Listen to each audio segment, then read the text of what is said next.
YouTube நேயர்களுக்கு நடிகர் பேரரசர் எம்ஜிஆர் கலைக்குழு சார்பில் எனது வணக்கத்தை தெரிவித்துக் கொள்கிறேன். இன்றைய தினம் நாம் பார்க்கப் போவது வெளிநாடுகளில் கீழ்த்திசை நாடுகளில் மக்கள் திலகத்தின் படங்கள் வெளியாகி செய்த சாதனைகளை பற்றி பார்க்கப் போகிறோம். மேலும்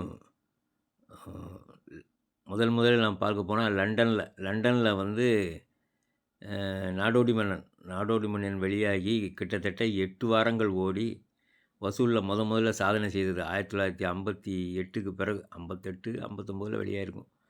அந்த நேரத்தில் வந்து அந்த பரிசை வந்து மக்கள் திலகத்துக்கு கொடுக்கலான்னா அது வந்து டைம் கிடைக்கல. இவரும் வெளிநாடு போகலை. அதுக்கு பிறகு தமிழக அமைச்சராக விட்டிருந்த நெடுஞ்செழியன் லண்டன் செல்லும்போது அந்த பரிசை அவர்கிட்ட கொடுத்து அனுப்புனாங்க. திரைப்பட விநியோகஸ்தர்கள் சார்பில் கொடுத்தாங்க. அதை வாங்கிட்டு வந்து அவர் எம்ஜிஆர்கிட்ட கொண்டு ஒப்படைத்த அந்த காட்சி தான் நீங்கள் பார்க்குறீங்க. 8 வாரங்கள் ஓடியது லண்டனில். வசூல் சாதனை செய்த படம் அந்த நேரத்தில். அதுக்கு பிறகு வந்து பார்த்திங்கன்னா நிறைய படங்கள் மக்கள் திலகத்தின் படங்கள் வெளிநாடுகளில் வெளியாகிருக்கு. சிங்கப்பூர், மலேசியா இது போன்ற நாடுகளில் நிறைய ரிலீஸ் ஆகிருக்கு. அதில் நம்ம வந்து இப்போ அதிகபட்சமாக பார்க்க போனால் வெளிநாடுகளில் 100 நாள் ஓடிய படத்தை பார்க்க போனால் உலகம் சுற்றும் வாலிபன் நம்ம எடுத்துக்கலாம். உலகம் சுற்றும் வாலிபன் சிங்கப்பூரில் 150 நாள் ஓடிச்சு. மலேசியாவில் வந்து 100 நாள். 2 ஊர்கள்லேயும் 150, 100 2 அதான் 100 நாட்களை தாண்டி ஓடிச்சு 2 ஊர்கள்லேயும். அங்கே வந்து பல ஊர்களில் ரிலீஸ் ஆச்சு. அதனுடைய விளம்பரத்தை தான் பார்க்குறீங்க. தீபாவளி அன்னைக்கு, அதாவது 1973 மே 11 வந்த படத்தை அந்த ஆண்டு தீபாவளிக்கு ரிலீஸ் பண்ணாங்க. தீபாவளிக்கு ரிலீஸ் பண்ணி படத்தை வந்து உலகம் முழுவதும் ரிலீஸ் பண்ணி படம் நல்ல வெற்றி பெற்றது. தமிழ்நாட்டில் வந்து 20 தேட்டரில் 100 நாள் ஓடிச்சு. அதுபோக பெங்களூரில் வந்து ஒரு 3 தேட்ரு, இலங்கையில் 2 தேட்ரு, அதுக்கப்புறம் வந்து சிங்கப்பூர் 1, மலேசியா 1, கிட்டத்தட்ட 28 திரையரங்கில் 100 நாள் ஓடின படம் உலகம் சுற்றும் வாலிபன். இது அந்த காலத்தில் அசோக்குமார் படம் வந்து தியாகராஜ பாகவதரோட நடித்தார் எம்ஜிஆர். அந்த படம் அங்கே வெளிநாட்டில் ரிலீஸ் ஆன அந்த இதை பாருங்கள். அடுத்தது அலிபாபா, முதல் கலர் படம், கேவா கலர் படம்னு நினைக்கிறேன். அந்த கலர் படம் வந்து வெளிநாடுகளில் ஃபுல்லாக ரிலீஸ் பண்ணாங்க. அதுக்கப்புறம் குமாரி கூட ராயலில் ரிலீஸ் பண்ணாங்க. அதுவும் அந்த நேரத்தில் 2 ஷோ தான் ஓடும், 2 காட்சிகள் தான். அப்புறம் நல்ல நேரம் தீபாவளிக்கு வந்தது. நிறைய ஊர்களில் Kuala Lumpur, Lido, Federal, Grand, Royal, Singapore வந்து மலேசியா ராயல், பாசமும் வெளியாச்சு. இப்படி மக்கள் திலகத்தின் படங்கள் எல்லாம் உலகம் முழுவதும் ரிலீஸ் ஆகிருக்கு அந்த காலத்தில் இல்லை, கடைசி வரைக்கும் அப்படி தான். அவருக்கு வந்து உலக மார்க்கெட் ஃபுல்லாக இருந்துச்சு அவருக்கு, அப்படின்னு தான் சொல்லணும். இங்கேருந்து இந்தியாவிலேயே எந்த இடத்துல போய் கேட்டாலும் தெரிந்த ஒரு நடிகர் அப்படின்னா அது மக்கள் திலகம் எம்ஜிஆர் தான். உங்களுக்கு பிடித்த நடிகர் யாருன்னு கேட்டால் எம்ஜிஆர் தான் சொல்லுவாங்க. அந்த அளவுக்கு வந்து அவர் வந்து மோஸ்ட் பாப்புலர், அதாவது இந்திய நடிகரில் ராஜ் கபூருக்கு அப்புறம் மோஸ்ட் பாப்புலரான நடிகர்னால் அது மக்கள் திலகம் எம்ஜிஆர் தான். அவருடைய படம் மேக்கிங் வந்து அவ்வளோ பிரமாதமாக இருக்கும். அது வந்து பெரிய ஆங்கில படங்களுக்கு இணையாக போட்டி போடக்கூடிய அளவில் அவருடைய படங்கள் அமைந்திருக்கும்.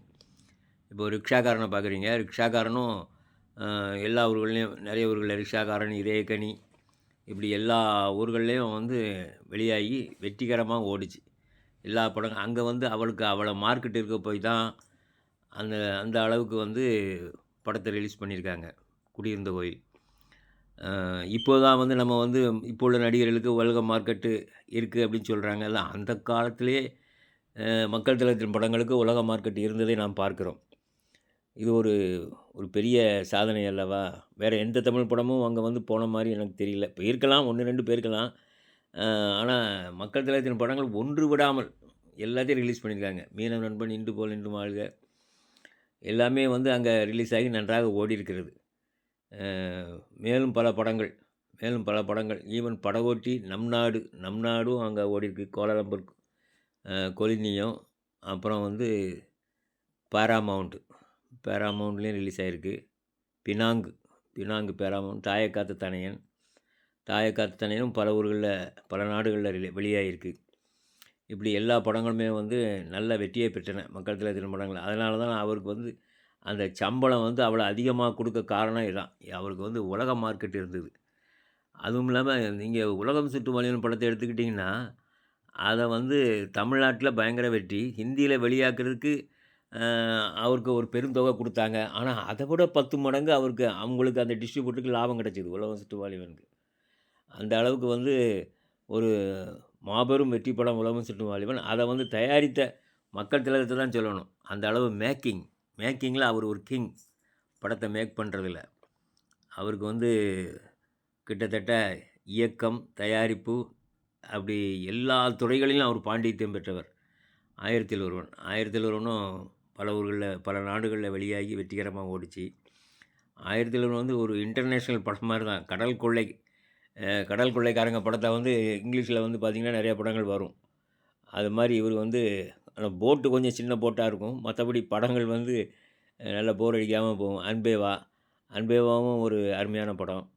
அதுவும் வெளிநாடுல ரிலீஸ் ஆச்சு. எங்க வீட்டு பிள்ளை, கோலாலம்பூர் டைமண்டு, கொலிசியம், பினாங்கு ஸ்டாரு இது போன்ற திரையரங்கில் வெளியாகி வெற்றிகரமாக ஓடியது.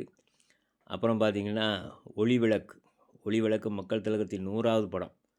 100வது படம் வந்து ஒரு வியத்தகு சாதனை செய்தது. இலங்கையிலயும் கிட்டத்தட்ட வெள்ளி விழா அளவுக்கு ஓடுச்சு. அப்புறம் வந்து உலக நாடுகள் முழுவதும் நன்றாக ஓடுச்சு. மாட்டுக்கார வேலனும் அப்படித்தான். மாட்டுக்கார வேலன் நன்றாக ஓடுச்சு. ஆக எல் அநேக படங்கள். இது போக சாதாரண படங்கள் கூட. இது வந்து இப்ப இங்கேயே தமிழ்நாட்டிலே வெள்ளி விழா ஓடுன படங்கள். அதுபோக சாதாரண படங்கள எடுத்துக்கங்க. நான் ஆணையிட்டால் அதுவும் வெளியாகியிருக்கு. Penang Star, Kuala Lumpur Coliseum, Singapore Diamond இப்படி பல நாடுகள்ல வெளியாகிருக்கு. நான் ஆணையிட்டால், தாழம்பூங்கிற படமும் அப்படித்தான். ஆக மக்கள் திலகத்தின் படங்கள் வந்து நீங்க அந்த வரிசையை பாருங்க. அதுக்காக தான் நான் வந்து இத கோர்வையாக நான் தொகுத்து உங்களுக்கு தந்திருக்கேன். இத பாருங்க. மக்கள் திலகத்தின் சாதனைகள நம்ம வந்து வெளிநாடுகள்ல ராணி சம்யுக்தா, எம்ஜிஆர், பத்மினி நடிச்ச படம். அவங்க விளம்பரத்த பார்த்தாலே நமக்கு ஆச்சரியமா இருக்கு. அந்த காலத்தில நம்ம விளம்பரம் நீதிக்கு தலைவணங்க. நம்ம விளம்பரத்த விட அவங்க வந்து பிரமாதமா அத இது பண்ணி குடுத்துருக்காங்க. இங்க தமிழ்நாட்டில இப்படி ஓடுச்சு, அப்படி ஓடுச்சுன்னு சொல்லி அங்க உள்ள டிஸ்ட்ரிபியூட்டர் குடுத்துருக்காங்க. பணம் படைத்தவன் முதற்கொண்டு பணம் படைத்தவன் அங்கேயும் 2 நாடுகள்ல ரிலீஸ் ஆயிருக்கு. சரி நேயர்களே, நாம வந்து மக்கள் திலகத்தின் படங்களின் வெற்றி படங்களின் வரிசைகளை பார்த்தோம். படகோட்டி ஒரு அ செமையான படம். படகோட்டி இங்க இங்க இந்தியாவிலேயே நம்ம தமிழ்நாட்டிலே 50 நாள்ல ஒரு பெரிய சாதனை வசூல் பண்ண படம். படகோட்டி, கன்னித்தாய். அ ஆக இதேபோல் நம்ம வந்து இலங்கையிலும் நிறைய படங்கள் 100 நாட்கள் ஓடியிருக்கிறது. அதன் தொகுப்பை நான் எடுத்துக்கொண்டிருக்கிறேன். வெகு விரைவில் உங்களுக்கு சமர்ப்பிக்கிறேன். நன்றி, வணக்கம்.